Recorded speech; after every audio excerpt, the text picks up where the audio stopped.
Without rate limiting, one abusive client can send 10,000 requests per second and take down your entire system. Every other user gets errors. Your database melts. Your cloud bill skyrockets. Rate limiting is not optional. It is the first line of defense for every production API. Rate limiting algorithms. High-level design. Day 11. Rate limiting controls how many requests a client can make in a given time window. 3 critical reasons why every system needs it. First, DDoS protection. A distributed denial of service attack floods your servers with millions of requests. Rate limiting detects abnormally high request rates and blocks them before they reach your application. GitHub limits API calls to 5,000 per hour. Twitter limits to 300 per 15 minutes. Stripe limits to 100 per second. Second, fair usage. Without rate limiting, one aggressive client can consume all your server capacity. Everyone else gets timeouts. Rate limiting ensures every user gets a fair share of API resources. Free tier users might get 1,000 requests per hour. Paid users get 10,000. Enterprise gets 100,000. Third, cost control. Every API call costs compute, bandwidth, and database queries. An accidental infinite loop in a client's code can generate millions of requests and run up your cloud bill. Rate limiting caps the damage, especially critical when you are calling paid third-party APIs that charge per request. The token bucket algorithm is the most widely used rate-limiting algorithm, used by AWS, Stripe, and Google Cloud.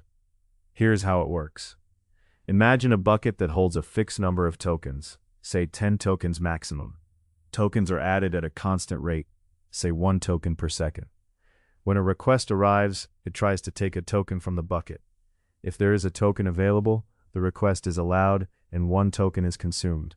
If the bucket is empty, the request is rejected with a 429 too many requests status. The key feature is that token bucket allows bursts. If the bucket is full with 10 tokens and 10 requests arrive simultaneously, all 10 are allowed because there are enough tokens. Then the client has to wait for tokens to refill. This matches real-world traffic patterns where users naturally send bursts of requests, like loading a web page that makes 10 API calls at once. Implementation is simple. You need just 2 variables per user, the current token count and the last refill timestamp. On each request, calculate how many tokens should have been added since the last check, add them up to the maximum, and then check if there is at least 1 token to consume. Thread safety requires a mutex, but the critical section is tiny. The leaky bucket algorithm takes a different approach. Instead of tokens, think of a bucket with a hole in the bottom. Requests pour into the bucket from the top. The bucket drains at a constant rate from the bottom. If the bucket overflows because requests are arriving faster than it drains, excess requests are rejected. The critical difference from token bucket is that leaky bucket produces a perfectly smooth output rate. Even if 100 requests arrive in 1 second, they are processed one at a time at the fixed drain rate. No bursts ever pass through. Implementation uses a FIFO queue with a fixed capacity. A background coroutine or timer drains 1 request from the queue at the constant leak rate. When a new request arrives, if the queue has space, the request is added to the queue and returns success. If the queue is full, the request is immediately rejected. This is what Nginx uses for its rate-limiting module. The advantage is predictable, constant load on downstream services. If your backend database can handle exactly 50 queries per second, a leaky bucket ensures it never receives more than that. The disadvantage is that it penalizes legitimate bursty traffic. A user loading a dashboard that makes 10 parallel API calls will have 9 of them queued and delayed, even if overall they are within their rate limit. Before explaining sliding window, let me show why it exists by starting with the fixed window counter, which has a critical flaw.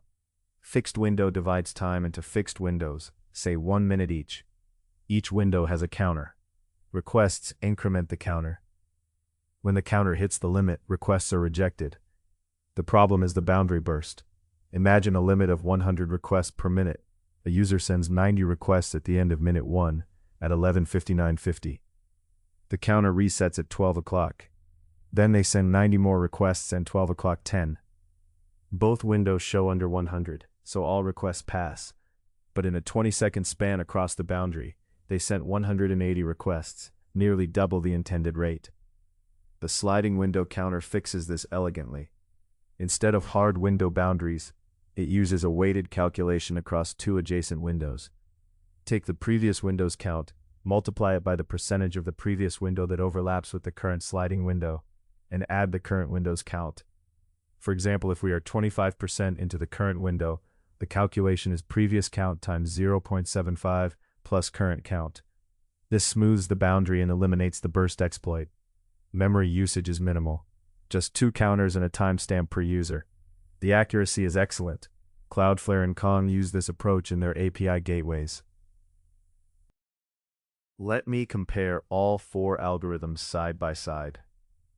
Token bucket allows bursts up to bucket size. Memory is 0.1 per user, just a counter and timestamp. Best for general purpose APIs where you want to allow natural traffic bursts. Used by AWS, Stripe, and Google Cloud. This is the default choice for most systems. Leaky bucket. Smooth, constant output rate, no bursts pass through. Memory is 0.1 per user. Best when your downstream service needs a predictable, steady request rate. Used by Nginx for HTTP rate limiting and network traffic shaping. Fixed window counter, simplest to implement, just 1 counter per window. Memory is 0.1 per user, but has the critical boundary burst problem, where clients can send nearly double the rate limit at window edges.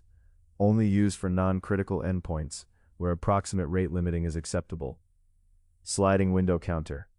Weighted count across adjacent windows, fixes the boundary burst problem. Memory is 0.1 per user, just 2 counters plus a timestamp. Best accuracy to memory ratio. Used by Cloudflare and Kong API gateways. The decision framework is straightforward.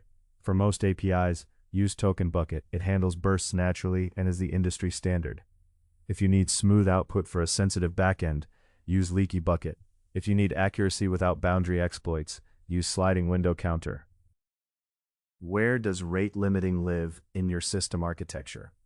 It should be layered. First layer, API gateway.